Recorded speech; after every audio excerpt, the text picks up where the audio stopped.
La pandémie du virus COVID-19 soulève de réelles préoccupations concernant la liberté civile et religieuse. Et pourtant, le peuple de Dieu n'a pas peur pendant ce temps. Nous savons que la liberté prend fin là où la peur commence. Et afin que la proclamation de l'Évangile puisse se faire dans une mesure aussi large que possible, nous avons besoin de liberté. Alors, pourquoi le peuple de Dieu n'a-t-il pas peur? C'est parce qu'il est conscient qu'une relation authentique avec Dieu chasse la peur. En Apocalypse 14, verset 12, il est dit, « C'est ici la persévérance des saints qui gardent les commandements de Dieu et la foi de Jésus. » En temps de crise, pendant une pandémie, le peuple de Dieu se tourne vers sa relation personnelle avec Jésus-Christ.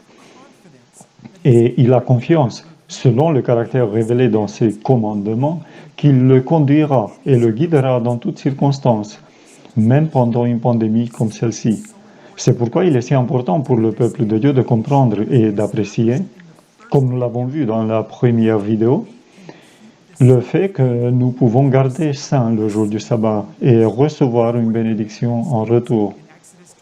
Dans le 4e commandement, il est dit, lisons Exode chapitre 20, verset 8, « Souviens-toi du jour du repos pour le sanctifier. » Pourquoi devons-nous nous souvenir du jour du sabbat pour le sanctifier? Nous le faisons parce que nous savons que Dieu teste son peuple, même à une époque comme celle-là, et ce sera le test. Dans le livre La tragédie des siècles, à la page 657, il est dit, « La question du jour du repos, le point de la vérité particulièrement contesté, sera la grande pierre de touche de la fidélité.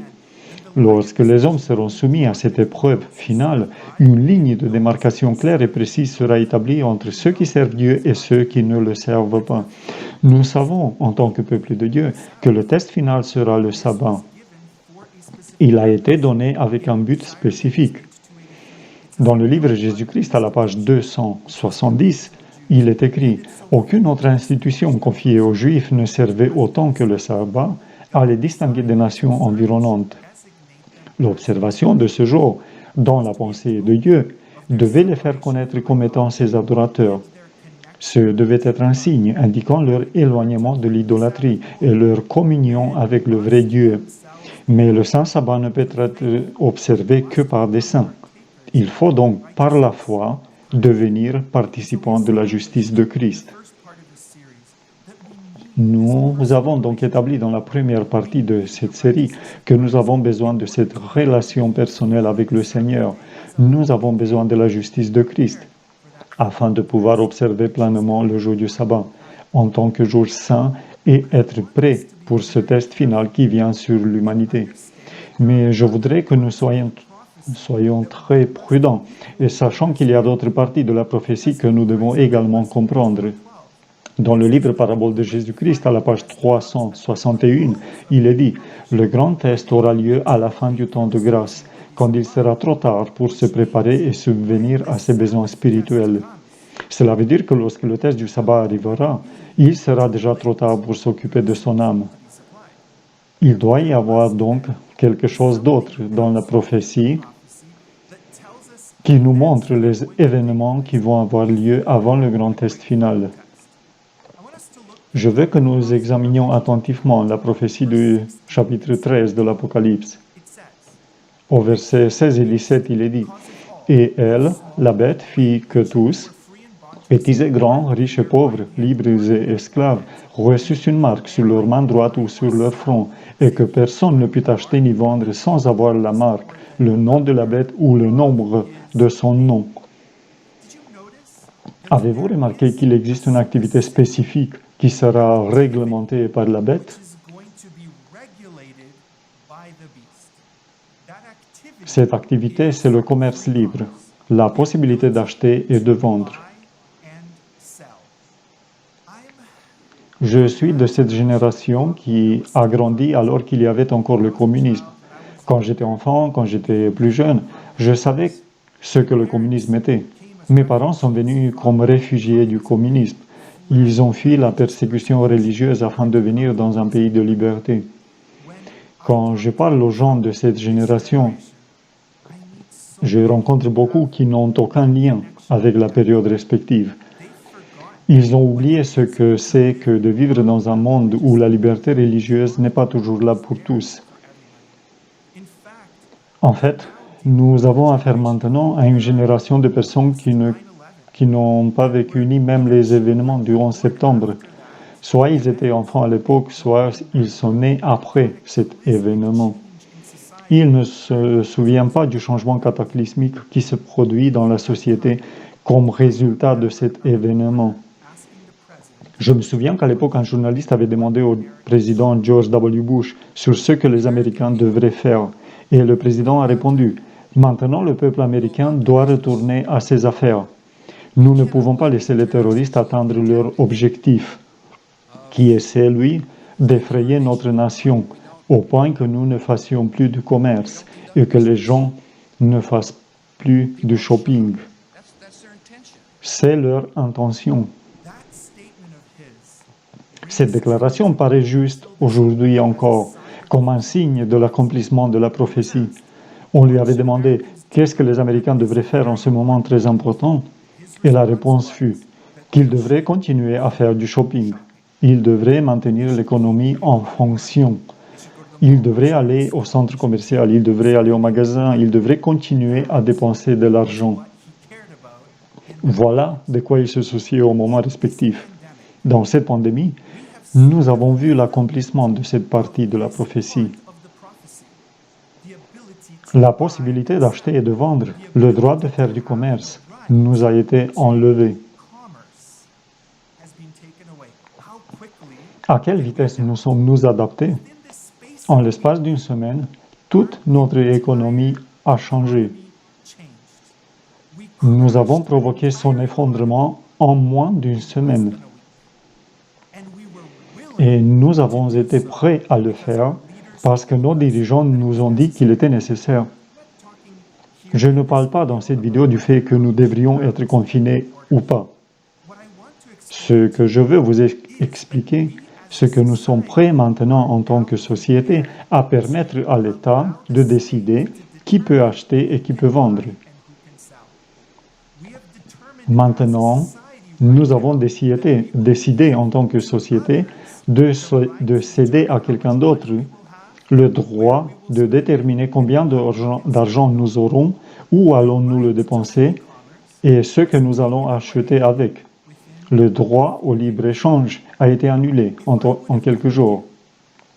Si je vous aurais dit il y a un an que nous allons arriver au point où le gouvernement serait celui qui vous donne de l'argent, qui vous envoie vos chèques pour que vous puissiez survivre, si je vous aurais dit que c'est le gouvernement qui décidera de ce que vous pourrez acheter, quels services vous pourrez consommer, quels services vous pourrez offrir, et ainsi de suite. Si je vous aurais dit ça il y a un an, je pense que vous ne m'auriez pas cru. Et pourtant, cet événement pandémique nous a montré qu'au moment où la prophétie d'Apocalypse 13 s'accomplira et que l'État décidera que nous ne pouvons pas acheter ni vendre en raison de notre foi du sabbat, comme je disais dans notre dernière vidéo, cela se produira très très rapidement. Vous devez d'abord décider si vous êtes prêt pour cette partie de la prophétie. Dans la 3e épître de l'apôtre Jean, au verset 2, nous lisons « Bien-aimé, je souhaite que tu prospères à tous égards et sois en bonne santé. » L'apôtre reconnaît ici qu'il existe un lien entre votre prospérité financière, votre santé physique et votre santé spirituelle. Une personne qui se prépare pour la seconde venue du Seigneur ne peut pas considérer uniquement la compréhension qu'il peut avoir des Saintes Écritures. Sa vie physique ou matérielle doit également être préparée pour la seconde venue du Seigneur. Il y a un lien entre votre santé financière et votre santé spirituelle. L'argent n'est pas réel. L'argent est réel dans la prophétie parce que vous ne pouvez pas acheter ni vendre. D'après Apocalypse 13, nous voyons déjà ces choses se mettre en place pour restreindre les libertés en ce qui concerne l'achat et la vente. Mais l'argent lui-même n'a aucune valeur. Il a seulement une valeur que nous lui donnons, Le papier lui-même n'a pas de valeur. Nous pourrions définir l'argent comme une fiction sociétale. Il est généralement considéré comme déterminant la valeur d'un bien ou d'un service, et à ce titre, la valeur de celui qui effectue la transaction. Nous laissons voir où en est notre relation avec le Seigneur à travers nos actes. Dans sa première épître, l'apôtre Jean nous dit, au chapitre 2, verset 15, « N'aimez point le monde, ni les choses qui sont dans le monde. Si quelqu'un aime le monde, l'amour du Père n'est point en lui. » La manière dont vous utilisez l'argent montre ce que vous aimez. En ce moment même, il y a des gens qui se comptent parmi le peuple de Dieu qui n'ont pas été financièrement préparés pour cette pandémie. Ils se sont endettés, ils n'ont pas épargné pour des temps comme celui-ci, ils ne sont pas financièrement préparés. Le peuple de Dieu ne devrait pas être dans une telle condition en ce moment. Dans les Proverbes chapitre 6, au verset 6 à 8, il est dit « Va vers la fourmi paresseux, considère ses voies, deviens sage. Elle n'a ni chef, ni inspecteur, ni maître. Elle prépare en été sa nourriture. Elle amasse pendant la moisson de quoi manger. Maintenant, pendant qu'il est temps, avez-vous mis en ordre les finances de votre maison? Cela fait partie de la prophétie. Une personne qui ne prend pas soin de la santé financière de son foyer devient un esclave. En Proverbe chapitre 21, verset 20, il est dit « De précieux trésors et de l'huile sont dans la maison du sage, mais l'homme insensé les engloutit. » Laissez-moi vous poser une question. Êtes-vous sage ou stupide? Dans votre maison, avez-vous assez pour pouvoir nourrir votre famille?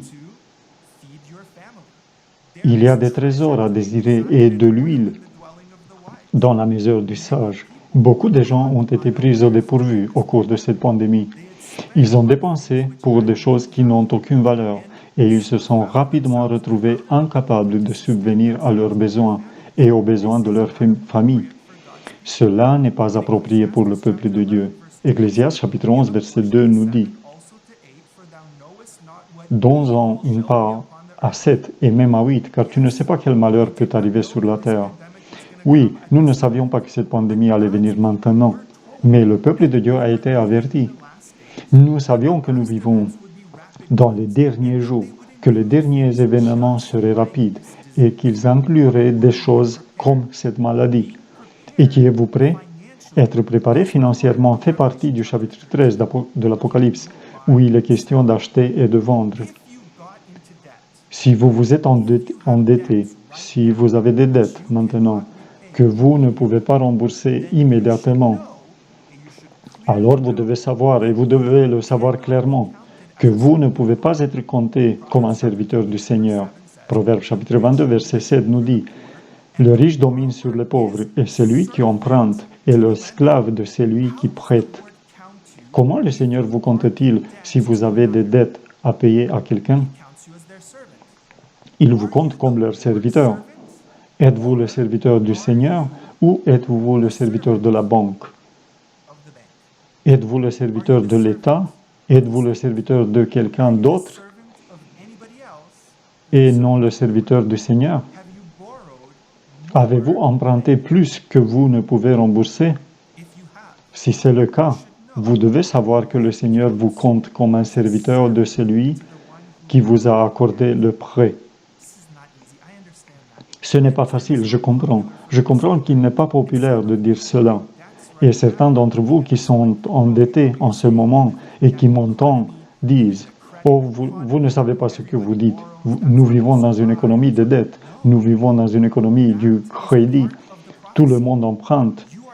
C'est comme ça que nous survivons. » Non, cela fait partie de la prophétie. En fait, vous vous préparez à faire naufrage au moment où Apocalypse 13 entre en vigueur.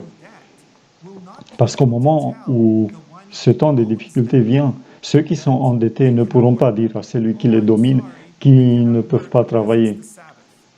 Oh, vous savez, je suis désolé, je ne peux pas travailler parce que c'est le sabbat.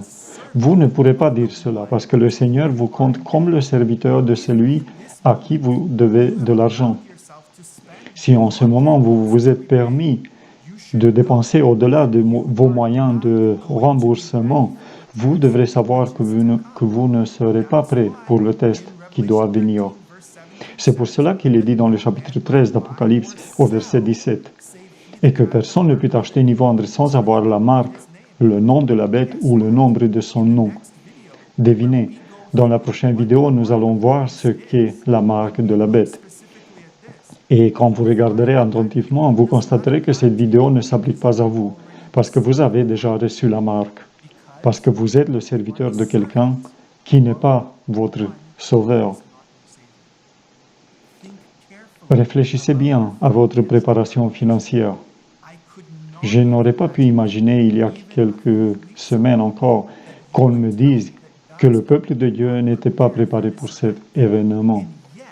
Et pourtant, cette pandémie nous a montré qui est préparé et qui ne l'est pas.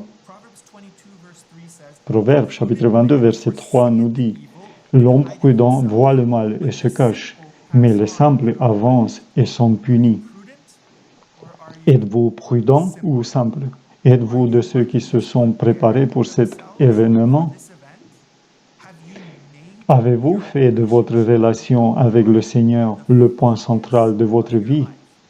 Si tel est le cas, alors votre santé financière sera comparable à votre santé spirituelle. Dans le livre d'Ésaïe, chapitre 55, verset 1, le prophète dit « Vous tous qui avez soif, venez aux eaux. Même celui qui n'a pas d'argent, venez acheter et manger. Venez acheter du vin et du lait sans argent, sans rien payer. » Et le verset 2 dit « Pourquoi pesez-vous de l'argent pour ceux qui ne nourrissent pas? Pourquoi travaillez-vous pour ceux qui ne rassasient pas?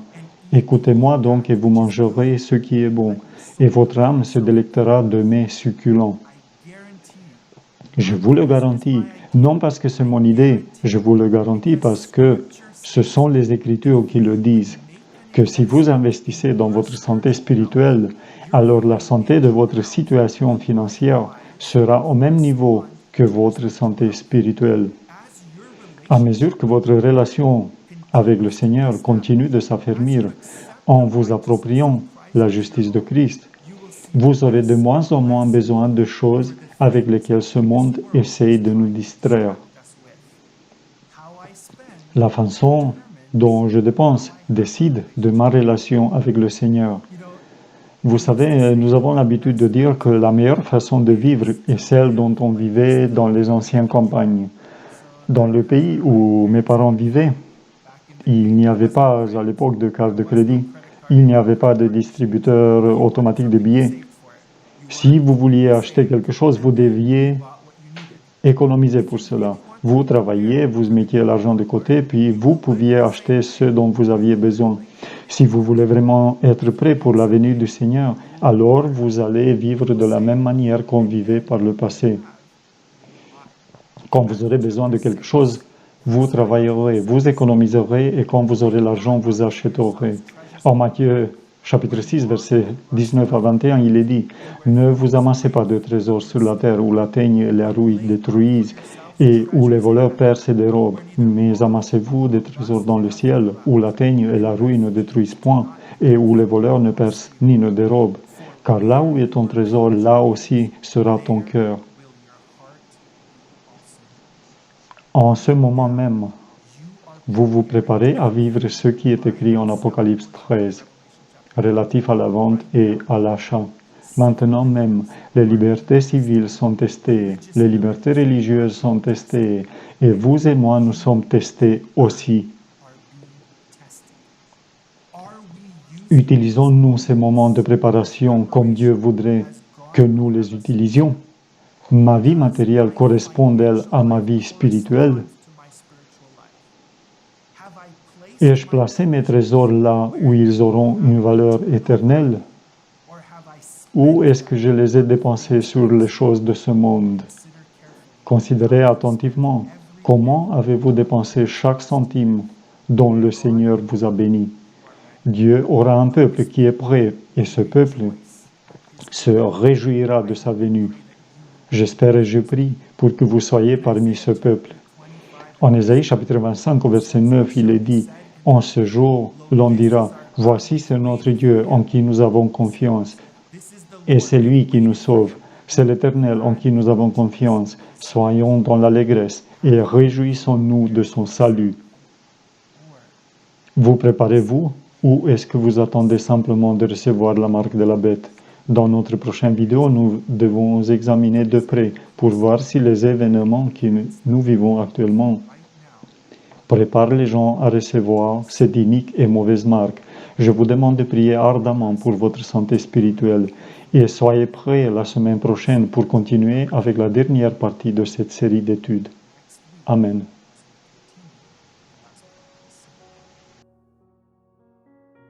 The mission and passion of 21st Missionary is sharing a clear and engaging gospel. Like and subscribe to watch more messages like this one. Thank you.